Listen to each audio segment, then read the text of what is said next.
Hachem, bonjour à tous, j'espère que vous allez bien.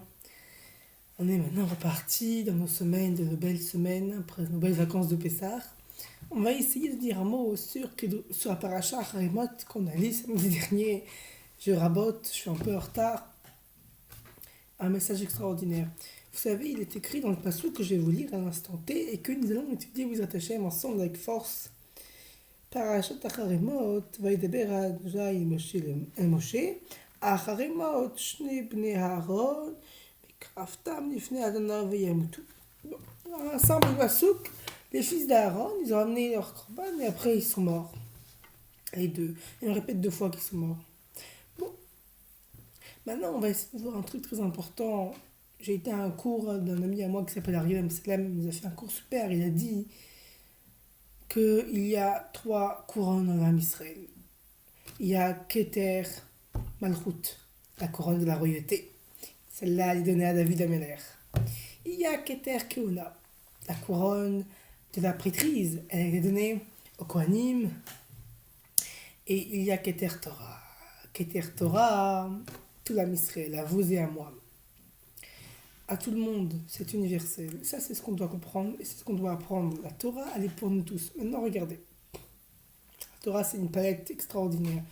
Et il y a dans cette palette les frères d'Aaron, les fils d'Aaron, qui étaient 2 frères. Et eux ne se sont pas mariés, n'ont pas eu d'enfants, n'ont pas eu de matérialité, ils sont restés en haut, dans leur coin tranquillement. Et ça, c'est ce qu'on va apprendre. Vous savez, il y a la Torah, il y a la couronne de la Torah, mais justement, il faut un certain équilibre. C'est ce qu'on apprend d'eux. Eux, c'était des grandes tzadikim. Des grands tzadikim. Moshe a dit qu'ils sont plus hauts que toi et moi. Et pourtant, ils sont morts. Ils sont morts parce qu'ils n'ont pas eu la bonne situation d'esprit. Rabbi Akiva est monté dans le secret de la Torah avec 3 autres rabbanim. Lui est sorti vivant. Un autre est mort, un autre est devenu fou, et un autre, c'est un peu lamentable. Pourquoi? Là, c'est écrit, il est rentré en paix, il est sorti en paix. Il est rentré en paix. Et pourquoi il est sorti en paix? Parce qu'il est rentré en paix. C'est sa préparation à son shalom qui l'a fait sortir en shalom. Ça veut dire quoi tout ça? Le principe suivant. De la vie, il y a des montées et des descentes. C'est comme le cœur. Le cœur, c'est des montées et des descentes. Maintenant, il faut absolument qu'il y ait un écart entre la montée et la descente. Un grand écart. Et ça, c'est le judaïsme. Ça, c'est le message. Comme on dit en hébreu, je ne sais plus comment on dit, donc je vous le dis directement en français. Le principe, c'est qu'il faut monter, qu'il faut descendre. Comme on dit, les pieds sur terre. Il faut aller tout d'un coup avoir un attachement à Kadosh Baruch Hu, se sentir proche de lui, faire des tfilot, les kavanot, les tikkun chatzot, monter. Après dire, ah, je me marie. Revenir sur terre. Je vais étudier, monter à la yeshiva pour faire des enfants. Monter, devenir tout ce que vous voulez, Kodelman, ou faire des études, des vidéos. Mais après, il faut que j'ai de la parnassa. Revenir les pieds sur terre. Et qu'il n'y a pas de descente qui suivent les montées, alors ça ne marche pas, parce que ce n'est pas le bon système. Il faut collaborer le monde spirituel avec le monde matériel, ça c'est l'esprit du judaïsme. Ça, vous savez, il y a l'islam, le christianisme, qui sont l'un et l'autre des religions, soit spirituelles, soit matérielles, mais on ne mélange pas. Il y a le jour du Seigneur, le dimanche, Chazvé Shalom, et il y a la semaine. Nous, il y a Shabbat. Shabbat, c'est la semaine est pour Shabbat. Shabbat, c'est pour la semaine. Tout est mélangé. Et vous savez, c'est comme quand on monte l'Everest. Quand on monte l'Everest, ils montent comment? Ils montent un peu et ils redescendent.